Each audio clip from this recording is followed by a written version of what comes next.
গল্পের আসর বাই অগ্নিলা চ্যানেলে আপনারা শুনছেন হুমায়ুন আহমেদের লেখা হিমু সিরিজ থেকে ময়ূরাক্ষী। আজ রয়েছে এর দ্বিতীয় পর্ব। আকাশে মেঘের আনাগোনা, বৃষ্টি হবে কিনা কে জানে, হলে ভালোই হয়। এই বৎসর এখনো বৃষ্টিতে ভেজা হয়নি, নবধারা জলে স্নান বাকি আছে। সিগারেটের সঙ্গে জর্দা দেওয়া দুটো পান কিনলাম। জর্দার নাম সবই পুলিঙ্গে। দাদা জর্দা, বাবা জর্দা, মা জর্দা, খালা জর্দা এখনো বাজারে আসেনি, যদিও মহিলারাই জর্দা বেশি খান। কোনো একটা জর্দা কোম্পানিকে এই আইডিয়াটা দিয়ে দেখলে হয়। প্রথমবার ঢোকার সময় ফুপুকে যত গম্ভীর দেখলাম, দ্বিতীয়বারে তার চেয়েও বেশি গম্ভীর মনে হলো। ফুপু কোমরে হাত দিয়ে দাঁড়িয়ে, কাজের মেয়ে বালতি আর ঝাঁটা হাতে যাচ্ছে। কাজের ছেলেটির হাতে ফিনাইল, ফুপুর কিছুটা শুচিবার মতো আছে। আজ সারা রাতে বোধ হয় ধোয়াধুয়ি চলবে। ফুপু বললেন, তুই তাহলে আছিস? আমি ভাবলাম চলে গিয়েছিস। পান কিনতে গিয়েছিলাম। ফুপুর অবস্থা কি? অবস্থাকে জিজ্ঞেস করছিস, লজ্জা করে না? তোর সামনে গিললো, তুই একবার না করতে পারলি না? চাকর বাকর আছে, কি লজ্জার কথা। তুই কি আজ এখানে থাকবি? হ্যাঁ। এখানে থাকা তোর দরকারটা কি? এত রাতে যাবো কোথায়? ফুপু শোবার ঘরের দিকে রওনা হলেন। টেলিফোনে ক্রমাগত রিং হচ্ছে। এগিয়ে গেলাম টেলিফোনের দিকে। রিঙ্কির ঘর পর্যন্ত টেলিফোন নেওয়া যায়নি, তার এত লম্বা নয়। টেলিফোন বারান্দায় রাখা। আমি রিসিভার তুলতেই ওপাশ থেকে উদ্বিগ্ন গলায় পাওয়া গেল, এটা কি রিঙ্কিদের বাসা? হ্যাঁ। দয়া করে ওকে একটু ডেকে দিবেন। আমি কি জানতে পারি? এবারে নিয়মকানুন খুব কড়া। অপরিচিত লোক যদি রিঙ্কিকে ডাকে তাহলে রিঙ্কিকে বলা যাবে না। আমি এজাজ। আপনি কি মেরিন ইঞ্জিনিয়ার? জি। আপনাকে আপনি চিনবেন না, আমার নাম। আপনি কে তা আমি বুঝতে পেরেছি। আপনি হচ্ছেন হিমু ভাই। আমি সত্যি সত্যি চমৎকৃত হলাম। এর মধ্যে রিঙ্কি আমার গল্প করে ফেলেছে। এমনভাবে করেছে যে ভদ্রলোক চট করে আমার কয়েকটা বাক্য দিয়ে আমাকে চিনে ফেললেন। ভদ্রলোকের বুদ্ধি তো ভালোই। এমন বুদ্ধিমান একজন মানুষ রিঙ্কির মতো গাধা টাইপের একটি মেয়ের সঙ্গে জীবন কি করে টেনে নিবে কে জানে। হ্যালো হ্যালো, লাইন কি কেটে গেল? না, কাটেনি। আপনি কি হিমু ভাই? হ্যাঁ। রিঙ্কি বলছে আপনার নাকি অলৌকিক সব ক্ষমতা আছে। কিরকম ক্ষমতা? প্রফিটিক ক্ষমতা। আপনি নাকি ভবিষ্যতের কথা বলতে পারেন। আপনি যা বলেন তাই নাকি হয়। আমি চুপ করে রইলাম। এই জাতীয় প্রসঙ্গ এলে চুপ করে থাকাই নিরাপদ। হ্যাঁ না কিছু বললেই তর্কের মুখোমুখি হতে হয়। তর্ক করতে আমার ভালো লাগে না। হ্যালো হ্যালো, লাইনটা ডিস্টার্ব করছে। হ্যালো হিমু ভাই, বলুন। আপনি কি দয়া করে একটু রিঙ্কিকে। ওকে তো দেওয়া যাবে না, ও আশেপাশে নেই। বাবার সেবা করছে, উনি অসুস্থ। অসুস্থ? কি বলছেন? সিরিয়াস কিছু? সিরিয়াস বলা যেতে পারে। বলেন কি, আমি কি আসবো? আমি কয়েক মুহূর্ত দ্রুত চিন্তা করে বললাম, আসতে অসুবিধা হবে না তো? না না, অসুবিধা কি, আমার গাড়ি আছে। আকাশের অবস্থা ভালো না, ঝড় বৃষ্টি হতে পারে। হোক, বিপদের সময় উপস্থিত না থাকলে কি করে হয়? তা তো বটেই। আপনি এক্ষুনি রওনা না হয়ে ঘণ্টাখানেক পরে আসুন। কেন বলুন তো? এমনি বললাম। ঠিক আছে ঠিক আছে, আপনার কথা অগ্রাহ্য করব না, যেসব কথা আমি শুনেছি। মাই গড, আপনি দয়া করে আমার সম্পর্কেও কিছু বলবেন। মাই আর্নেস্ট রিকোয়েস্ট। আচ্ছা বলবো। হিমু ভাই, তাহলে রাখি। আর আমি যে আসছি এটা রিঙ্কিকে বলবেন না, একটা সারপ্রাইজ হবে। আমার টেলিফোন ব্যাধি আছে। একবার টেলিফোনে কারোর সঙ্গে কথা বললে আবার অন্য কারোর সঙ্গে কথা বলতে ইচ্ছে করে। রূপাদের বাসায় করলাম। রূপার বাবা ধরতেই বললাম, আচ্ছা এটা কি রেলওয়ে বুকিং?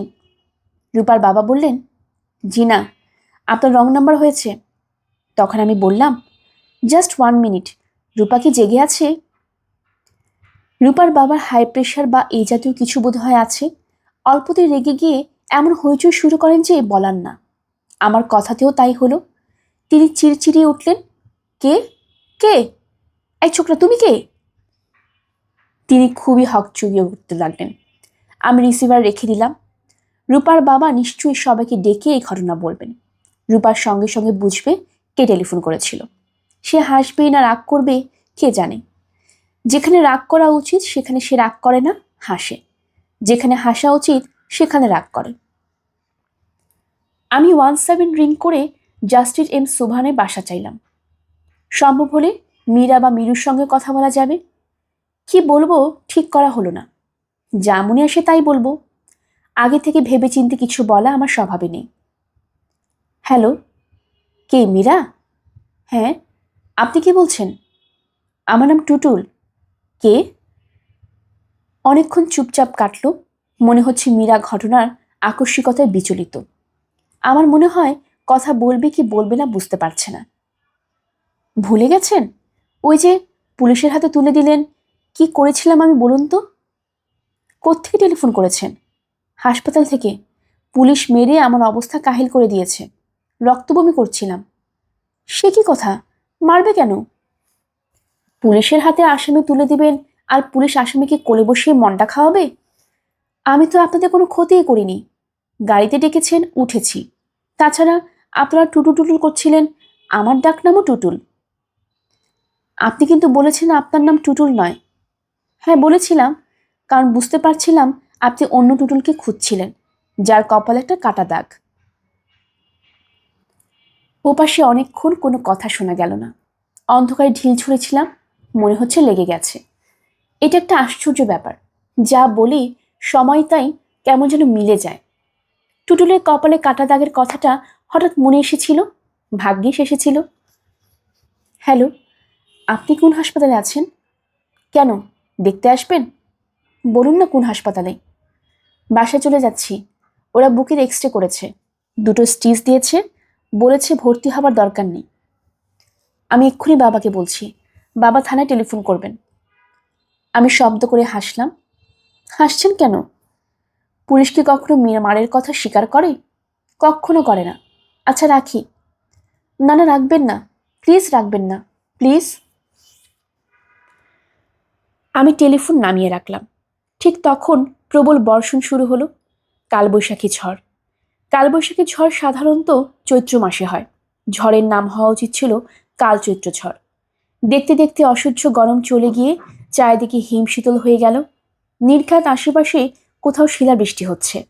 ছাদে গিয়ে বৃষ্টিতে ভিজবো কি ভিজবো না মনে স্থির করতে পারছি না। রিঙ্কি বের হয়ে এলো বাবার ঘর থেকে। তাকে কেমন যেন শঙ্কিত মনে হচ্ছে। আমি বললাম, রিঙ্কি, তুই একটু বসার ঘরে যা, কলিং বেল বাজতেই দরজা খুলে দিবি। রিঙ্কি বিস্মিত গলায় বলল, কেন? তোর জন্য একটা সারপ্রাইজ আছে। রিঙ্কি নিচে নামার সঙ্গে সঙ্গে কলিং বেল বাজল। আমার মনটাই অন্যরকম হয়ে গেল। ঝড় বৃষ্টির মধ্যে দেখা হোক দুইজনের, দীর্ঘস্থায়ী হোক এই মুহূর্ত। রিঙ্কি দরজা খুলেছে। না জানি তার কেমন লাগছে। আমি বাদলের ঘরে ঢুকে শুয়ে পড়লাম। নদীটাকে আনা যায় কিনা দেখা যাক।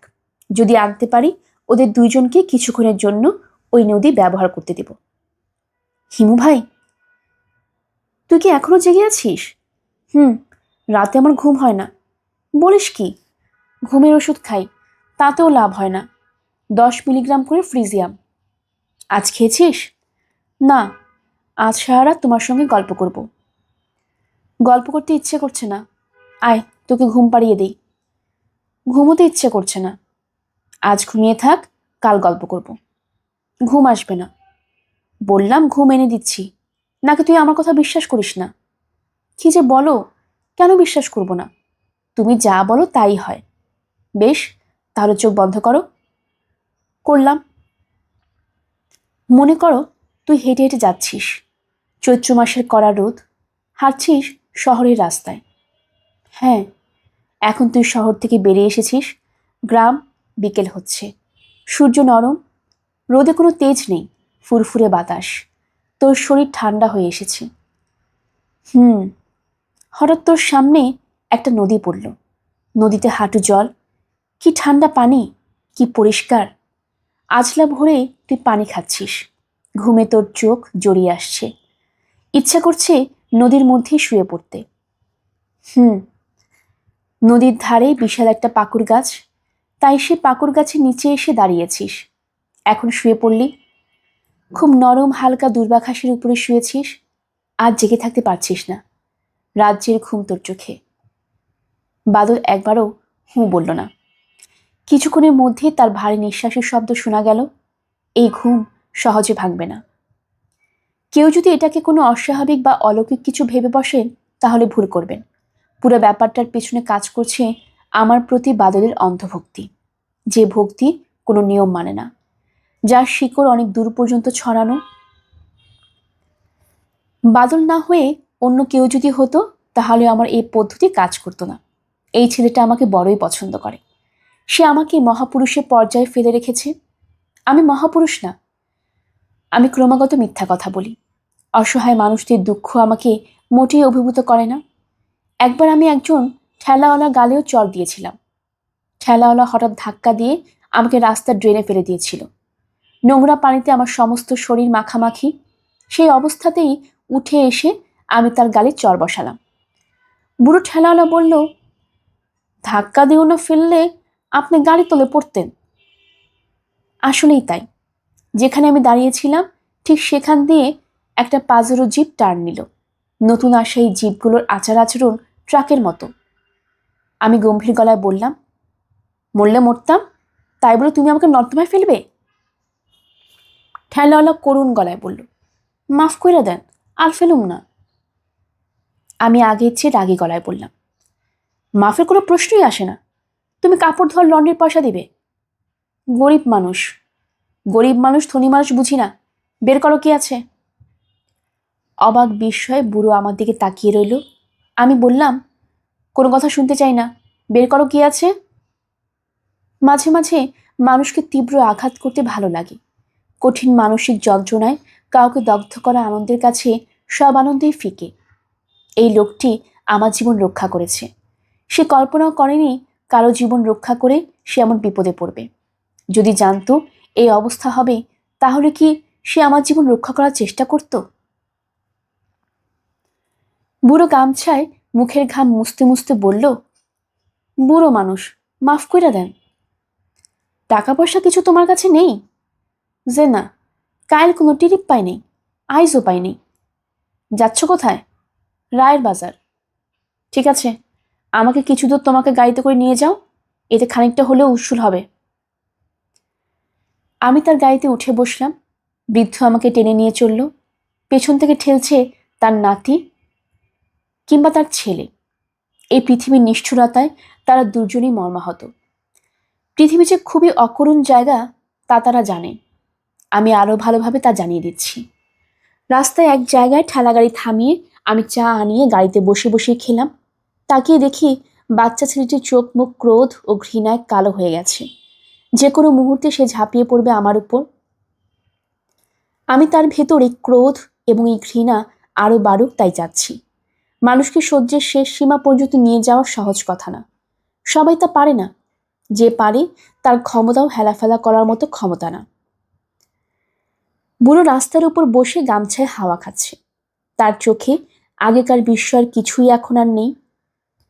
এক ধরনের নির্লিপ্ততা নিয়ে সে তাকিয়ে আছে।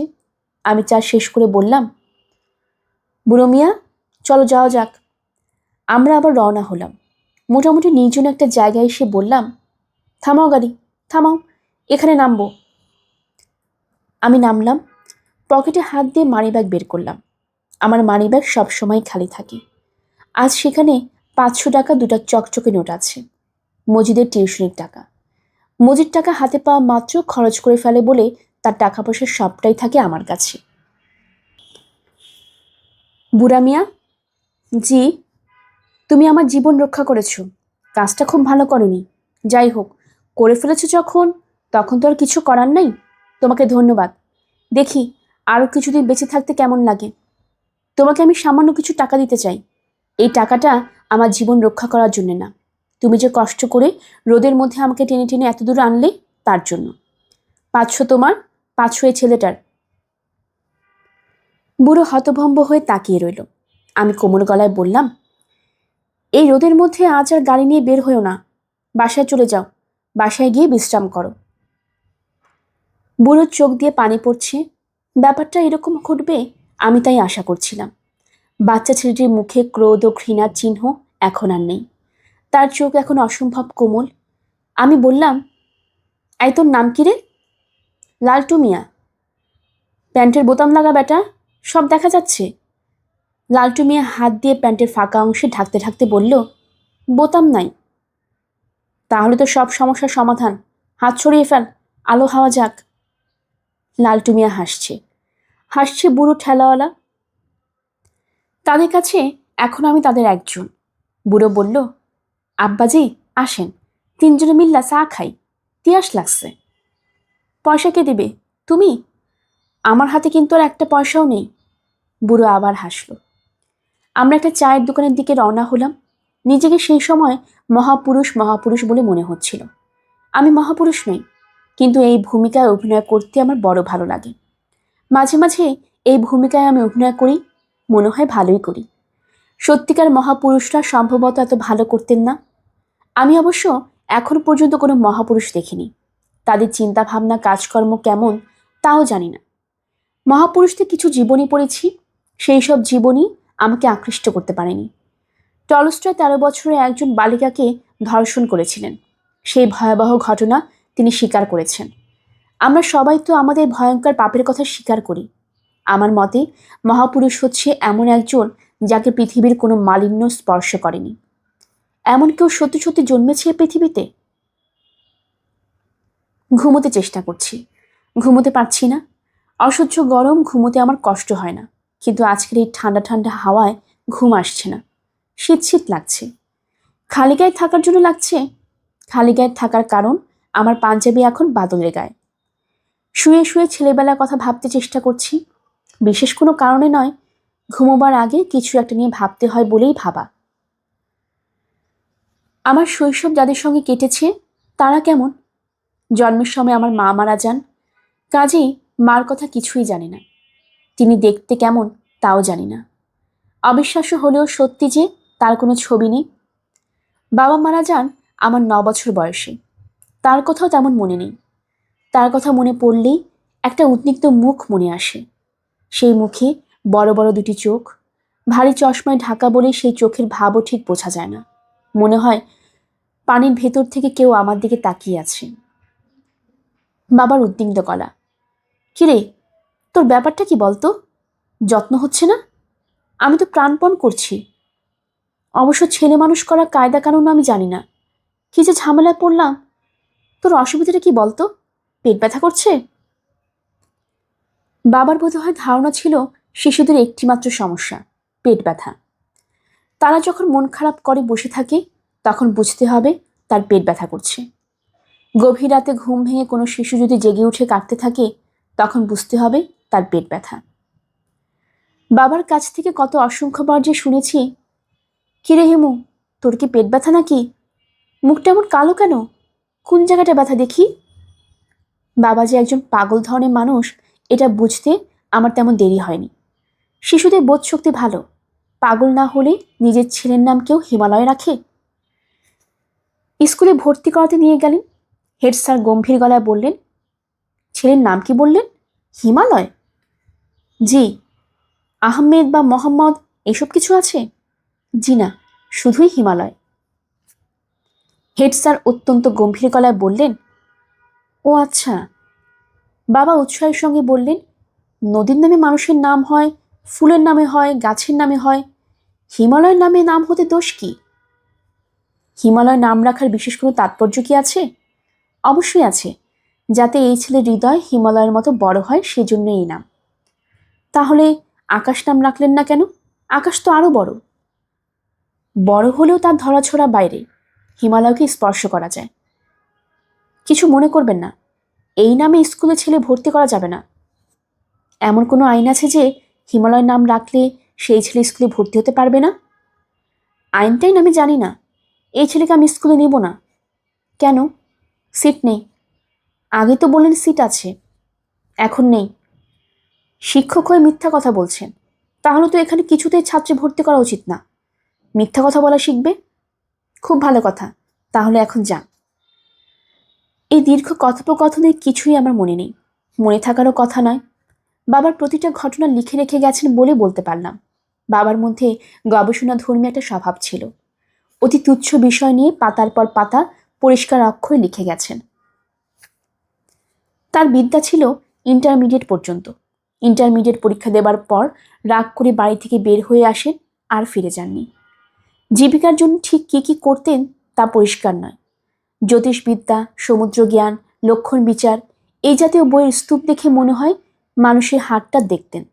একটা প্রেসের সঙ্গে সম্ভবত যুক্ত ছিলেন। কয়েকটা নোট বইও লিখেছিলেন। নোটস অন প্রবেশিকা সমাজবিদ্যা, এরকম একটা বই। তার পরিবারের কারোর সঙ্গে তার কোনোই যোগাযোগ ছিল না। তাদের সম্পর্কে আমি জানতে পারি বাবার মৃত্যুর পর। গুরুতর অসুস্থ অবস্থায় বাবা তার বড় বোনকে একটি চিঠি লিখে জানান যে তার মৃত্যু হলে আমাকে যেন আমার মার বাড়ি পাঠানো হয়, এটাই তার নির্দেশ, এর অন্যথা যেন না হয়। চিঠি পাওয়ার পরপরই বাবার দিকের আত্মীয় স্বজনই আমাদের ছোট বাসা ভর্তি হয়ে যায়। আমার দাদাজানকে তখনই প্রথম দেখি। সুঠাম স্বাস্থ্যের টকটকে গৌরবর্ণের একজন মানুষ, চেহারায় কোথায় যেন জমিদার জমিদার একটা ভাব আছে।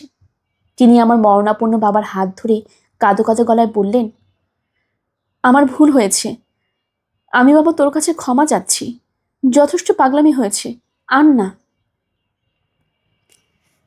আমার বাবা দীর্ঘ নিঃশ্বাস ফেলে বললেন, আচ্ছা যাক, ক্ষমা করলাম, কিন্তু আমি চাই না আমার ছেলে আপনাদের সঙ্গে মানুষ হোক। ও যাবে তার মামাদের কাছে। তার মামারা কি আমাদের চেয়ে ভালো? না, ওরা পিশাচ শ্রেণীর, ওদের সঙ্গে থাকলে অনেক কিছু শিখবে। আমার দাদাজান এবার সত্যি সত্যি কেঁদে ফেললেন। বৃদ্ধ একজন জমিদার ধরনের মানুষ কাঁদছে, এই দৃশ্যটি সত্যিই অদ্ভুত।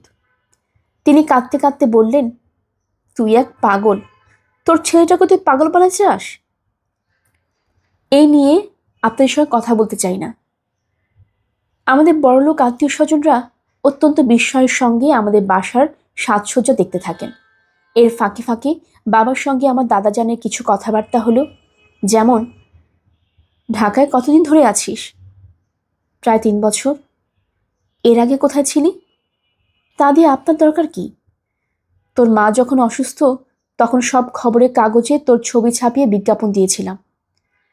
খবরের কাগজ আমি পড়ি না। আমার বড় ফুপু এই পর্যায়ে হাত ইশারা করে আমাকে ডাকলেন। আদুরে গলায় বললেন, খোকা, তোমার নাম কি? আমি বললাম, হিমালয়। সবাই মুখ চাওয়াচাই করতে লাগলো। দাদা দুঃখিত গলায় বললেন, ছেলের নাম কি সত্যি সত্যি হিমালয় রেখেছিস? হুম। বাবার সমস্ত আপত্তি অগ্রাহ্য করে তাকে বড় একটা ক্লিনিকে ভর্তি করা হলো। আপত্তি করার মতো অবস্থাও তার ছিল না। কথা প্রায় বন্ধ হয়ে গিয়েছিল। 2-একটা ছোটোখাটো বাক্য বলতেও তার অসম্ভব কষ্ট হতো। তাকে বাইরে চিকিৎসার জন্য পাঠানো হবে এমন কথা শোনা যেতে লাগলো। বাবা তাদের সেই সুযোগ দিলেন না। ক্লিনিকে ভর্তি হবার 9 দিনের মধ্যে মারা গেলেন। সজ্ঞানের মৃত্যু যাকে বলে, মৃত্যুর আগ মুহূর্ত টনটনে জ্ঞান ছিল। আমাকে বললেন, তোমার জন্য কিছু উপদেশ লিখে রেখে গেছি, সেগুলো মন দিয়ে পড়বে। তবে লেখাটা অসম্পূর্ণ, সম্পূর্ণ করবার সময় হলো না।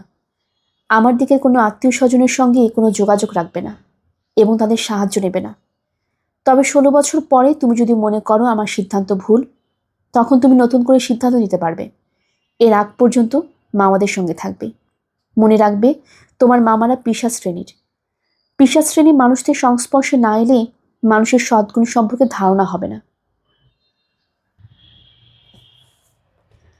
ডাক্তার সাহেব এই পর্যায়ে বললেন, আপনি দয়া করে চুপ করুন, ঘুমোবার চেষ্টা করুন। বাবা শীতল গলায় বললেন, প্রতিপদ শুরু হয়ে গেছে, দ্বিতীয় আমার মৃত্যু হবার কথা, কাজেই আমাকে বিরক্ত করবেন না। সবচেয়ে জরুরি কথাটাই আমার ছেলেকে বলা হয়নি। শোন হিমু, কোনো রকম উচ্চাশা রাখবি না।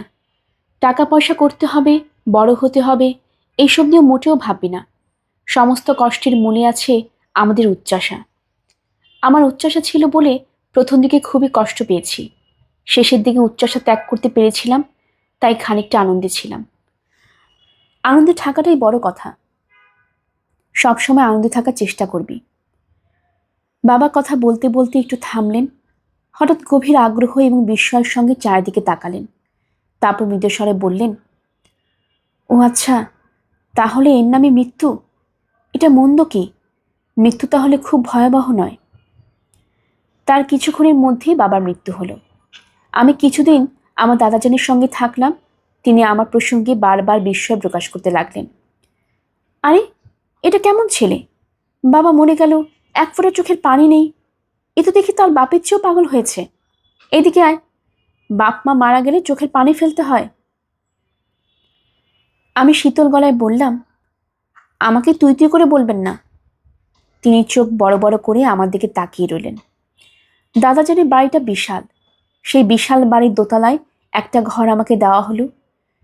সেই ঘরে এই বাড়ির ছেলে মেয়েদের জন্য সার্বক্ষণিক প্রাইভেট টিউটর থাকেন। তার নাম কিসমত মোল্লা।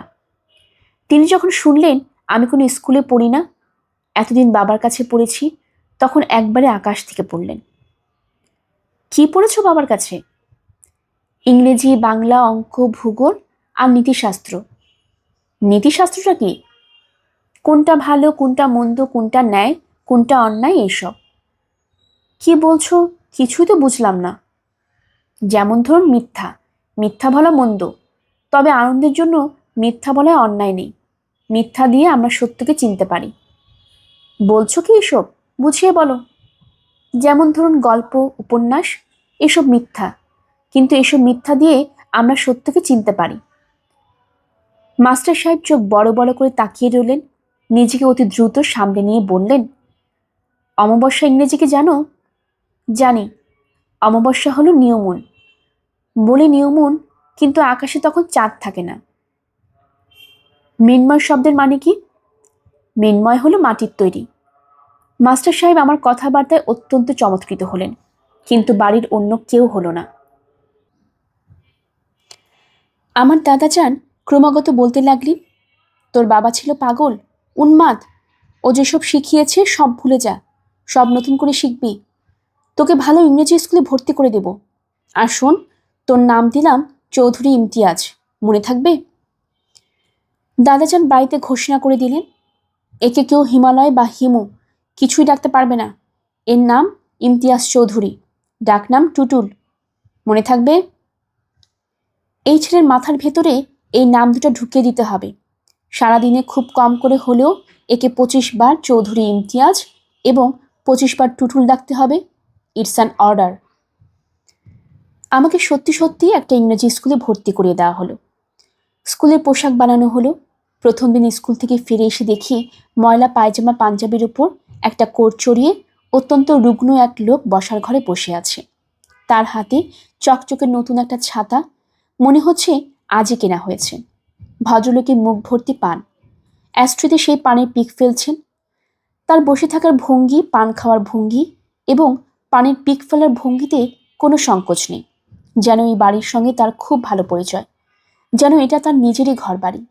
আমি ঘরে ঢোকা মাত্রই বললেন, বাবা হিমালয়, আমি তোমাকে নিতে এসেছি। আমি তোমার বড় মামা, আমাকে সালাম করো। দাদাজান গম্ভীর গলায় বললেন, আমি তো আপনাকে বলেছি তাকে নিতে পারবেন না। সে গ্রামে গিয়ে কি করবে? সে এখানেই থাকবে, পড়াশোনা করবে। তাকে স্কুলে ভর্তি করা হয়েছে। আমার বড় মামা বিচিত্র ভঙ্গিতে হাসলেন, যেন এরকম হাস্যকর কথা তিনি আগে কখনো শুনেননি। দেখেন তালুই সাহেব, ছেলের বাবা পত্র মারফত এই অধিকার দিয়ে গেছে। এখন যদি আপনারা দিতে না চান, বাধ্য হয়ে আইনে আশ্রয় নিতে হবে। কোর্টে ফয়সালা হবে। উপায় কি? যদিও আত্মীয় স্বজনের সঙ্গে মামলা মোকদ্দমা কোনো কাজের কথা না। দাদাজানের মুখে কথা এলো না। বড় মামা অ্যাস্ট্রিতে আরেকবার পানের পিক ফেলে বললেন, বাবার ইচ্ছা মতোই কাজ হোক। খামাখা আপত্তি করছেন কেন? ছেলে খরচাপাতির জন্য মাসে মাসে টাকা দিবেন, তাহলেই তো হয়। আপনি কি করেন? তেমন কিছু না, সামান্য বিষয় সম্পত্তি আছে, টুকটাক ব্যবসা আছে। ইউনিয়ন কাউন্সিলের মেম্বার ছিলাম, এবার জিততে পারি নাই। 17 ভোটে ঠক খেয়েছি। যদিও অনুমতি দেন একটু বেয়াদবি করি। কি বেয়াদবি? একটা সিগারেট ধরাই। এমন নেশা হয়েছে না খেলে দমটা বন্ধ হয়ে আসে। বড় মামা অনুমতির অপেক্ষা না করেই সিগারেট ধরালেন। দাদাজান বললেন, আপনি একে নিতে চাচ্ছেন কারণ আপনার ধারণা একে নিলে মাসে মাসে মোটা টাকা পাবেন, তাই না? বড় মামা অত্যন্ত বিস্মিত হওয়ার ভঙ্গি করে বললেন, এই হাতের 5 আঙ্গুলের ভিতর দিয়ে অনেক টাকা গেছে, অনেক টাকা আসছে। টাকা আমার কাছে কিছুই না, আসছি রক্তের টানে। রক্তের টান কঠিন জিনিস তালু সাহেব। এই যে বোন দিয়ে দিলাম, তারপর আর কোনো খোঁজ নাই। কি যে যন্ত্রণা, কোনো চিঠিপত্র নাই। শুনি আজ এই জায়গায়, কাল শুনি ভিন্ন জায়গায়। কি যে যন্ত্রণা। যাক, হিমালয় বাবাকে দেখে মনটা শান্ত হয়েছে। তা বাবা, তোমার নাম কি সত্যি হিমালয়? আমি কিছু বলার আগেই দাদাজান বললেন, না, ওর নাম চৌধুরী ইমতিয়াজ। চৌধুরী আগে কি জন্যে? চৌধুরী থাকবে পিছে, আগে ঘোড়া তারপর গাড়ি। কি বলেন তালু সাহেব? দাদাজান কোনো উত্তর দিলেন না। তার চোখে মুখে ক্রোধ ও ঘৃণা। চা এবং কেক এনে কাজের ছেলে সামনে রাখলো। বড় মামার মুখে পান, সেই অবস্থাতেই চায়ে চুমুক দিলেন, কেক হাতে নিলেন। দাদাজান বললেন, আমার ছেলে আপনার বোনের খোঁজ পেল কি করে? সেটা তালু সাহেব আপনার ছেলেকে জিজ্ঞেস করলেই ভালো হতো। আফসোস, সে জীবিত নাই। আমরা আপনার ছেলেকে খুঁজে বের করি নেই। সে বন্ধুর সাথে আমাদের অঞ্চলে এসেছিল, তারপরও কেমনে কেমনে হয়ে গেল।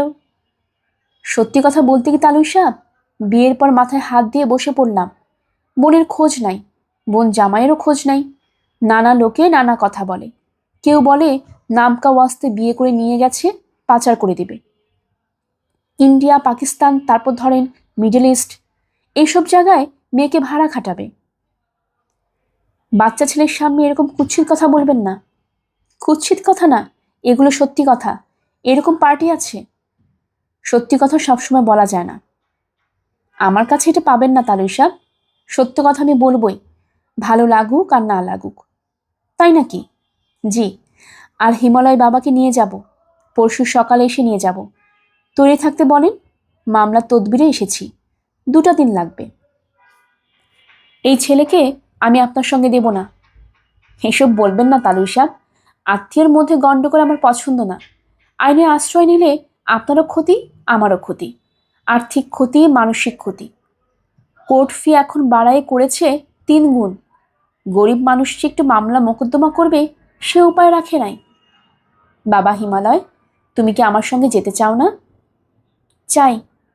এই তো বাপের বেটা। আজ তাহলে উঠি তালু সাহেব। বেয়াদবি যদি কিছু করে থাকে মাফ করে দিবেন, আপনার পায়ে ধরি।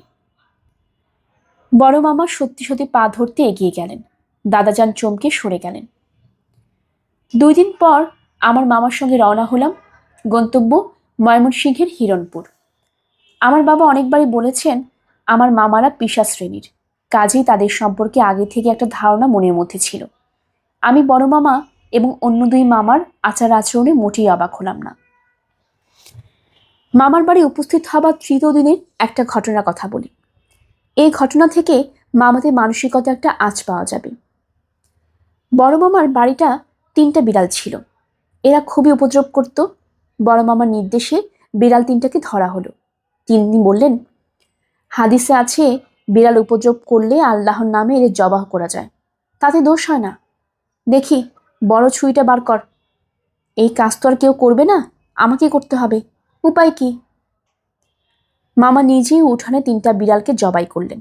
এর মধ্যে একটা ছিল গর্ভবতী। ওই বাড়িতে আমার তেমন কোনো অসুবিধা হয়নি। 3 মামা একসঙ্গে স্কুল ঘরের মতো লম্বা একটি টিনের ঘরে থাকতেন। পুরো বাড়িতে ছেলেপুলের বিশাল দল। তাদের জগৎ ছিল ভিন্ন। একসঙ্গে পুকুরে ঝাঁপ দেয়া, একসঙ্গে সন্ধেবেলা পড়তে বসা, একসঙ্গে স্কুলে যাওয়া, জাম্বুরা দিয়ে ফুটবল খেলা, গোল্লাছুট খেলা, খাওয়া হতো একসঙ্গে।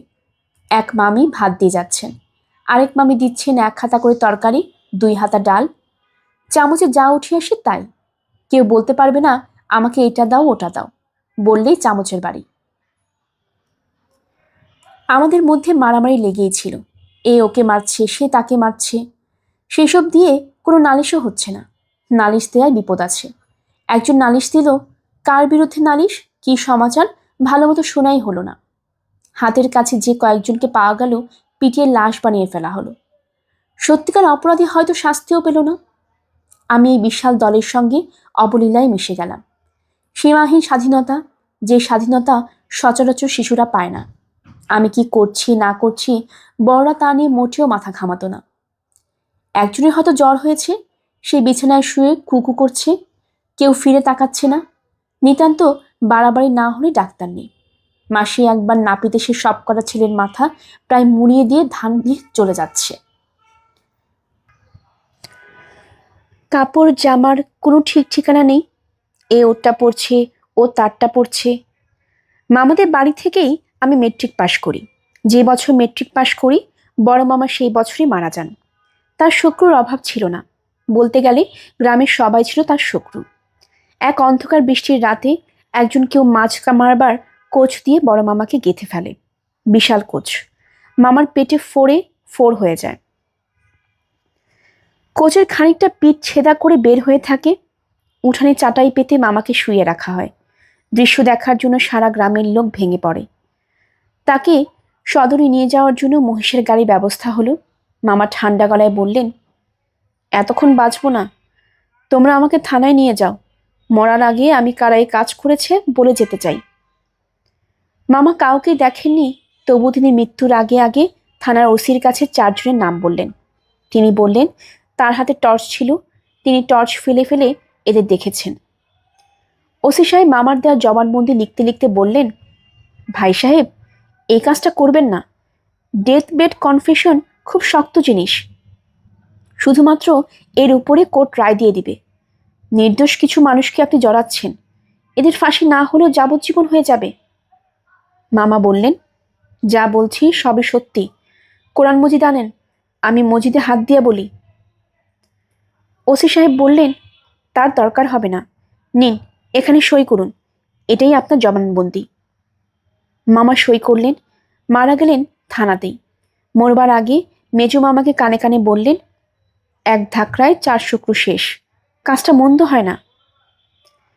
4 শত্রু শেষ করা গাঢ় আনন্দ নিয়ে মামা মারা গেলেন।